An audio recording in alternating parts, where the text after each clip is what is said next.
Week 6 of college football.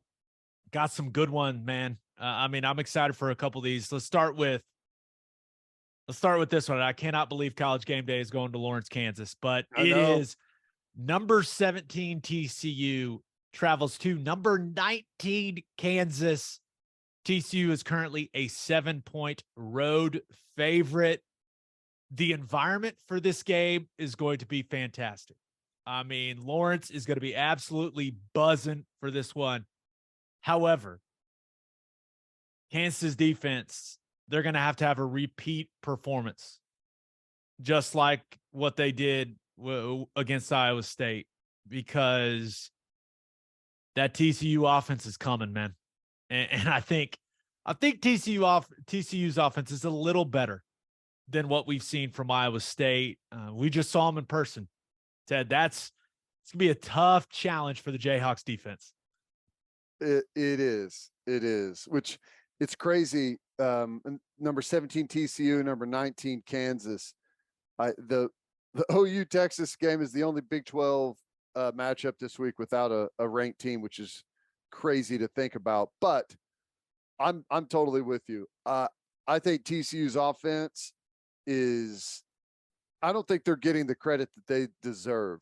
Now I know we made some things really easy for them in that game, but their skill position guys as a group, I think you'll be hard pressed to find anyone better, definitely in the Big 12, with the size that they offer, the speed that they offer. The two guys that they have at running back, I think, are excellent. Max Duggan's playing out of his mind right now. So I think TCU wins it, and I'm just trying to find a way how TCU doesn't win it by multiple scores. And who knows, man, momentum and belief is a hell of a thing. And that for a fan base that hasn't had anything to cheer about for a long time, it's different what you get out of a fan base like that than what you get out of a fan base for a team that's usually really good. It's going to be insane, and it's going to be majority students. It's going to be wild, going to be an intense environment. I'm looking forward to it. I think that's so cool that they're able to host that, but I can't find a way to see how they beat TCU right now. Yeah, I just think that Kansas's defense is going to be a little overwhelmed by the size and speed of TCU. And let's be real. Duggan's been great. He's been great. Mm-hmm. But it's kind of my hope that this thing turns into like an old school Big 12 shootout. Yeah. Right. That's not what the Big 12 is anymore, but it'd be a lot of fun watching Jalen Daniels and that Jayhawks offense go up and down the field as well. Like, I'm hoping that's what we get, just because I want to be entertained. But Iowa State, that defense really made it tough on Jalen Daniels and that Kansas offense. And I don't want to say like the blueprint is out there now, but there's no doubt TCU is going to be able to take a look at that film and go, okay, what did they really struggle with? And I think that's a big advantage for TCU, but Kansas has undoubtedly been the best story in college football, and they're going to continue to be a great story, but I don't think this one's going to go very well for them. So I hope I'm wrong, and maybe it's special teams, right?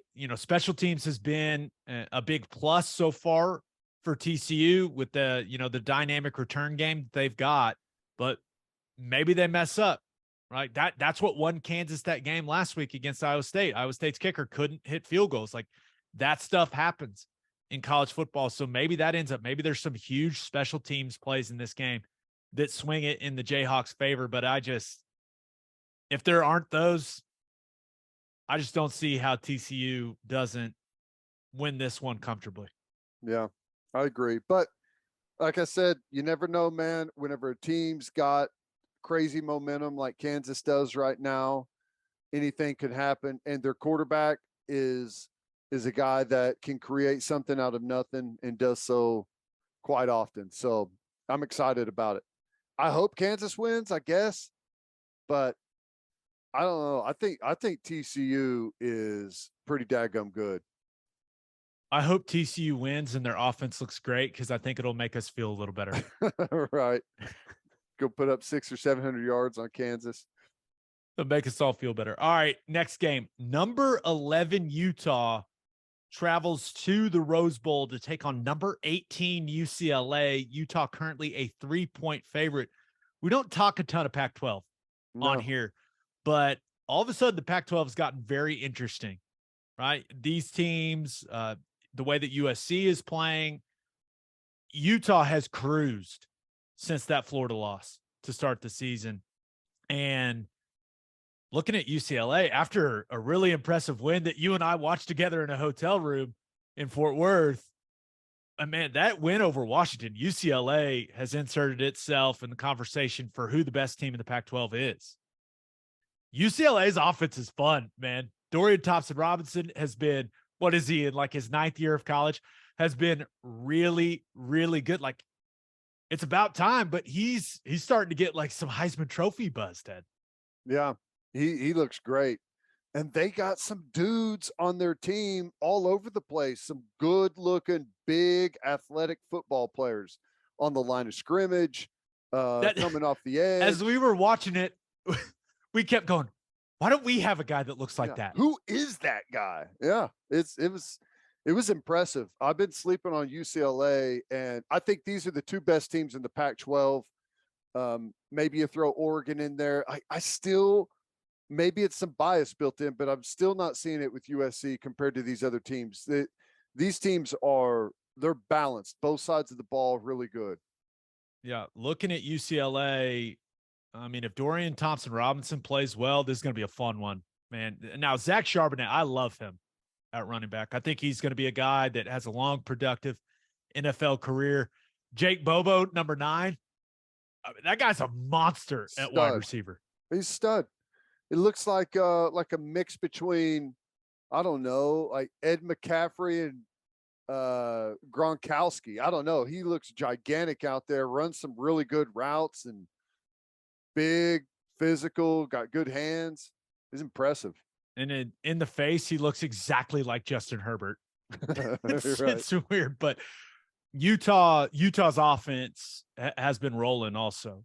Cameron Rising, I know he doesn't get a ton of pub, but man, he's been one of the best quarterbacks in all of college football for them. And it's not just with his arm. Like, he's been doing damage with his legs as well. He's been great.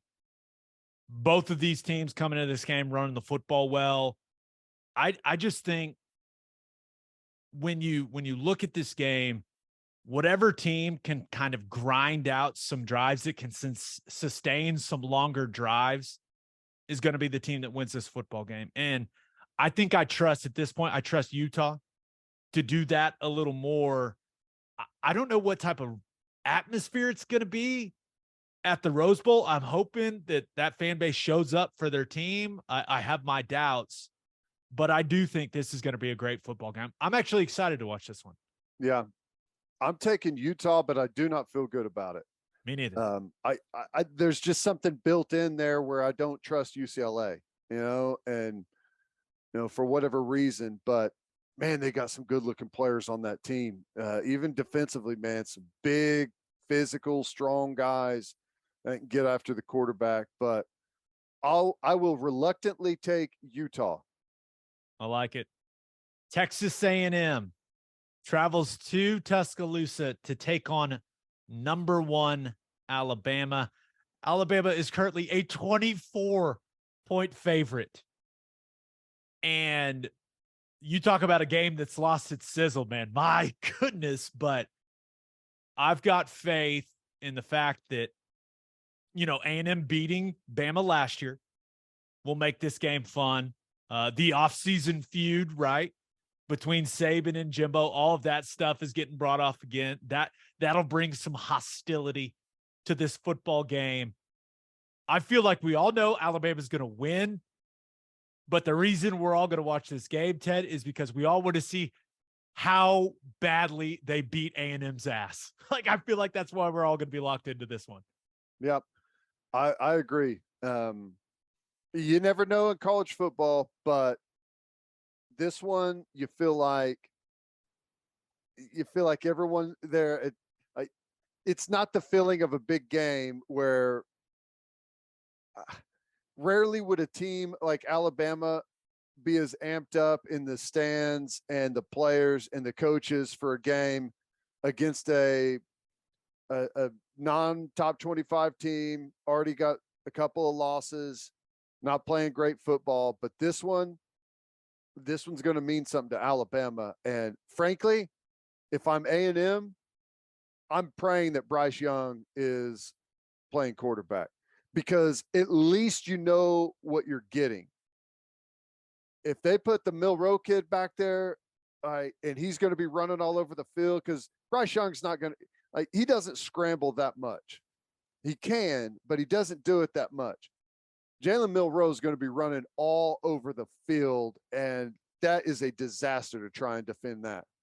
Yeah, it's going to be interesting to see if Bryce Young plays. Sounds like he's healthy enough to play with the shoulder, but I wouldn't be stunned if Saban trots out Jalen Milroe and goes, okay, let's add some QB run game.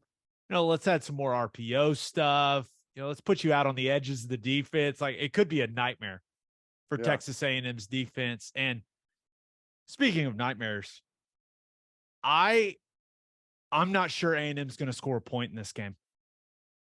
I think Will Anderson, that Bama defense, I think that group's going to want to send a message. And they've been good so far this year. Have they been dominant? Not exactly.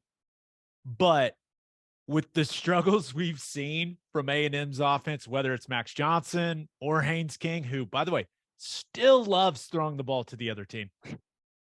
I don't see how they move the ball consistently with the way that their offensive line has played. The fact Anais Smith done for the year. I mean, A-Chain may be their only hope. That guy's electric. I love watching him play, but he can't do it all himself. This just feels like a severe ass whooping is coming the Aggies' way. Yeah, I think it's one of those weird situations where the entire country outside of A&M fans is rooting for Alabama. You don't typically get that, but I kind of feel like that's the way this one is right now. That is, with some recent recruiting developments, got a feeling OU fans are going to be cheered for the Tide, which is weird. Very weird. Very, very weird.